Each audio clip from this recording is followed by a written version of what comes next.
Hello viewers, welcome back to your channel Pharmacypedia.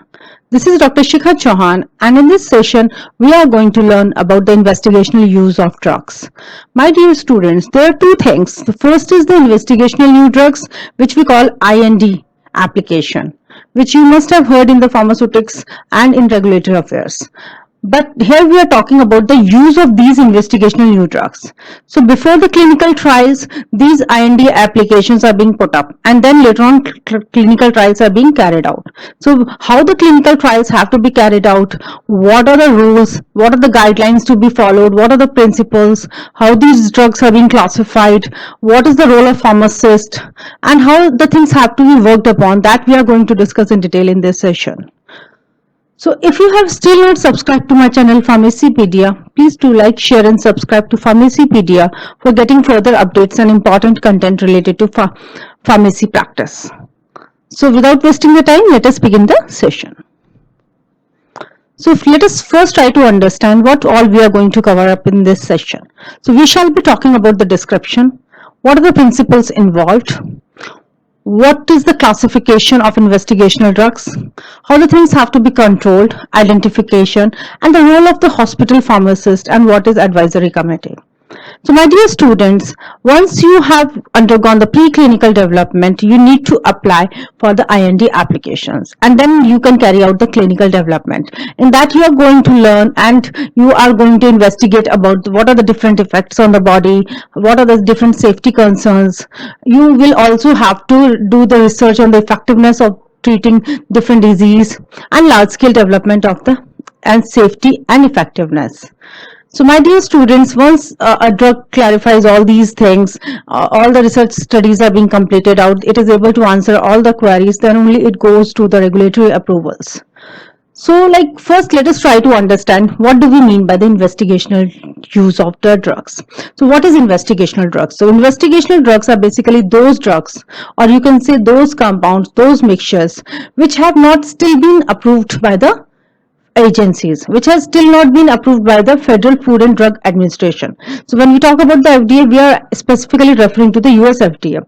So this is still not approved by the FDA or by any legal authority of the respective country. So any country, they have their legal bodies, they have their regulatory bodies. So the regulatory bodies have still not actually approved the drug for the common human use. So before that, it needs to undergo the clinical trials. But now these drugs have performed very well in the preclinical development, in the non-clinical development, so they are under investigation. That is why they are known as investigational drugs. So how these investigational drugs have to be used on the clinical trials in different phases, starting from phase 1, phase 2, phase 3, phase 4. So different things have to be confirmed through these clinical trials.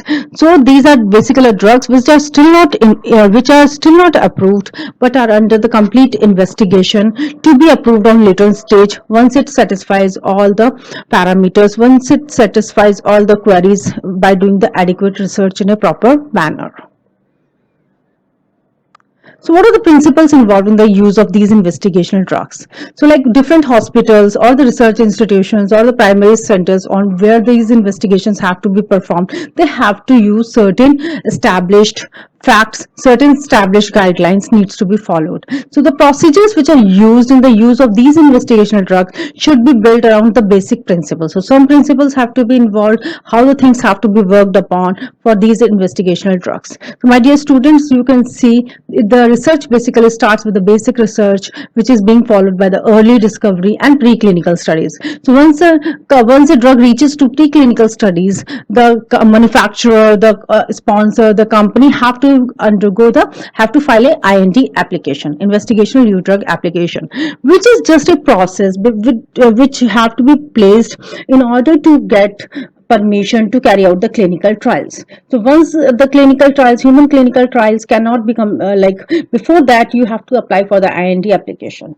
Now once you have applied for the IND applications and you have been granted, you can undertake the clinical trials, you can do the further research to investigate how the drug is performing, what are the different safety concerns, what are the different effectiveness concerns. So once you are able, the research is complete in all the respects, then you go ahead for the NDA application. application, new drug application. So before the NDA application comes the IND application.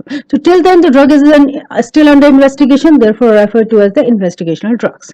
But now here we are talking about how the drug has to be used in the hospital while carrying out the clinical trials. So again, there are different guidelines, protocols being followed by the institution. So let us try to understand what are the protocols to be followed at the institution. So any institution, any research center, any hospital which undertakes these investigational drugs have to ensure that these studies are being carried out using adequate safety measures, the scientific integrity of and the patient confidentiality. So in doing so, the institution have to have certain written policies and procedures for the approval, management and control of these investigational drugs studies. So these studies must be accepted ethically, legally and in scientific standards and have to be conducted by appropriate investigators. So investigators are the persons who carry out these clinical trials on the patients. So there have to be certain written guidelines, procedures that needs to be followed. So before undertaking the studies, these have to be very well documented.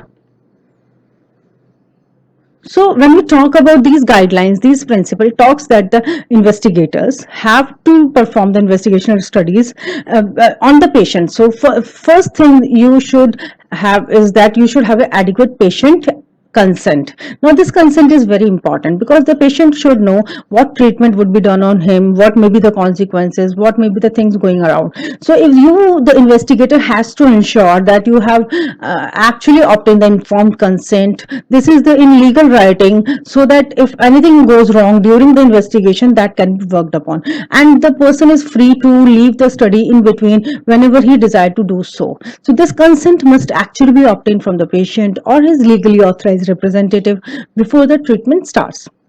And the patient should be completely and fully aware about the study, what are its objectives, what are the different risks which may be associated, what may be the different benefits which will happen with the study and the guidelines of the institution.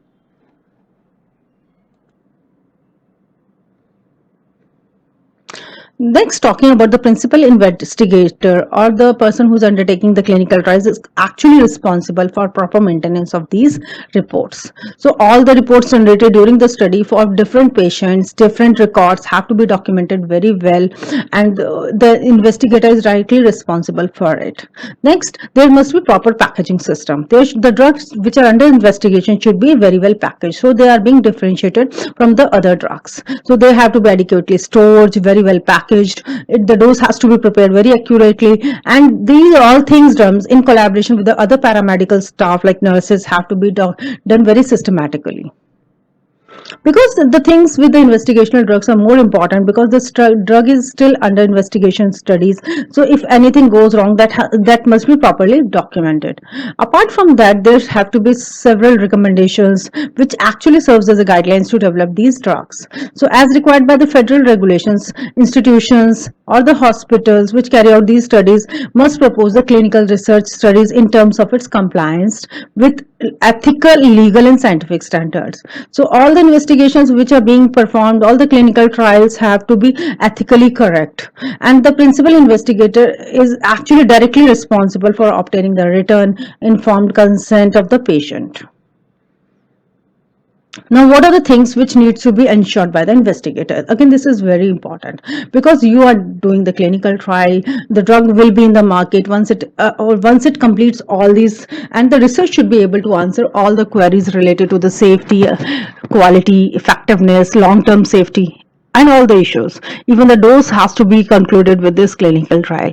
So if your representation of the nature of the study, kind of the study, expected benefits, outcomes, risk associated, all have to be clarified with these clinical trials. So any compensation or the treatment that will be furnished in the event of injury should be described. Now it is the whole sole responsibility of the investigator to ensure if any sort of the compensation needs to be provided while anything goes wrong with the treatment. Then apart from that, a balanced description of the alternative treatment should be available all the time. A general description of the study procedures and the expected length of the therapy with the drug should be ensured. So all these things have to be clarified while taking the clinical trials. Apart from that, a statement to the effect that the patient may withdraw from the study at any time. Again, this is very important because although you have obtained the consent for the study, the patient should be free to leave the study whenever he desires to. If he doesn't found that the treatment is working upon him, in that case, these patients should be free to leave the treatment. The name of the drugs, the name and the signature of the patients, signature of the co-investigators and the main investigator have to be documented very well on the study design. All the documents have to be very well documented and should be very well established. A statement of who will have the access to any of the study records that contain the patient. So again, the confidentiality has to be maintained. Now, apart from these things, as I've told you, these documents and records have to be properly maintained. The drugs should be properly stored. There should be a mechanism to ensure that there should not be any sort of the supplies, and the drug should be fully aware with the institution or wherever the research is being carried out. Apart from that, nurses should be very well informed about the drug pharmacology and the requirements, dose preparation methods, administration, how it needs to be administered to the patient. Then records of the amount of the drugs which have to be received from the sponsor. So the complete quantity has to be documented. There should not be any sort of lapse which is being permissible. Then in the institution and the investigator is directly liable for the effects of that. So institution records on investigational drugs are more important, and therefore it is the whole sole responsibility of the investigator to ensure that all the statistical reports which may be generated conveniently and expeditiously, because these things have to be reproduced once you apply for the NDA application. Then apart from that, there have to be certain practices and guidelines and recommendations for the pharmacist as well. So the pharmacist is actually responsible to the institution and the principal investigator. So therefore there has to be a copy of the approved research protocol which should be available with the pharmacy. And how these things have to be used, if any sort of the additional information is being desired, the pharmacy should prepare an investigational drug data sheet which actually summarizes the medical, nursing and pharmacy staff information which are pertinent to use of the drug. So those people involved as a team in that particular investigational drug should be documented very well. So the form should contain the drug designation and the synonyms, dosage form and the strength, usual dosage range, expected therapeutic effect and toxicities which may be associated with that specific drug. Talking about the other responsibilities, the pharmacist is also responsible for the procurement, for the packaging, for the investigation, and the person should be fully aware about the institutional administrator or annual or semi-annual statistical summary and reports. So drug costs and other expenses which are associated with the investigational drug should be properly allocated and reimbursed. In another way, you can say simply that the pharmacist, in collaboration with the nurses and the investigation, carries out the clinical trial, and the things have to be clarified in prior, and they have to work with the protocol, so that if anything goes wrong, that has to be documented. Because ultimately, after NDA application, the company move forward for the NDA application once the research is able to answer all the queries.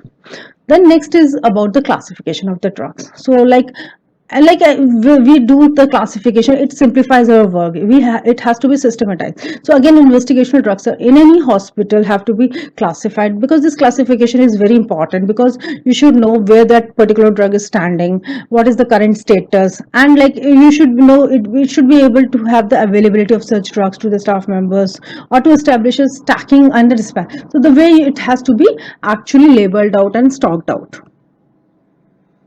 So if you talk about the classification broadly, it is being classified into 4 classes. The first is class A, which talks about the preliminary experimental stage drug. So it is in a very early stage. So the drug is not to be used in the hospital. It is at a very early stage. Then class B, it has passed that preliminary experimental stage. So drug in these categories are supplied to the department of the pharmacy by the principal investigator and are dispensed only upon his written prescription. So again, the drug is moving on to the patient, but with very restricted use. Then class C, now the drug is limited to be approved by the USP, NF or passed by the federal FDA. Now the drug has reached the upper level. Now it is at advanced stage of the distribution, because anything cannot be distributed like that. It has to be through different phases, class A, then class B, then class C. So drugs which are being categorized in class C may be issued within the hospital or its clinics. Then class D. These are the final stage drug products which have been accepted for use in the hospital. Now the drug has cleared all the stages. Now it can be accepted for use in the hospital, and even it becomes the part of the hospital formulary. Now another sort of the classification also exists apart from these classes. It is being categorized into three types. Depending, this is the classification which can be adapted to any of the hospital pharmacy operation. So these three categories include general, conditional, and investigational. So at this time, when we get general, it simply means the drug is recommended and is essential and can be the good for the patient care. It is established. Conditional, it is at certain condition. It is found to be good, but after a period of trial, but it still is under investigation. So it is a conditional use. Then investigational, it is not being approved by the FDA, and it needs to be further worked upon to look upon its safety. So a protocol of any study involving the drug must be submitted to the pharmacy. Then as I've discussed earlier also, these drugs have to be controlled. So everything has to be specified from the principal investigating regarding the drug numbers, generic name, manufacturer details, chemical name, proprietary name. So these things have to be documented and very well labeled.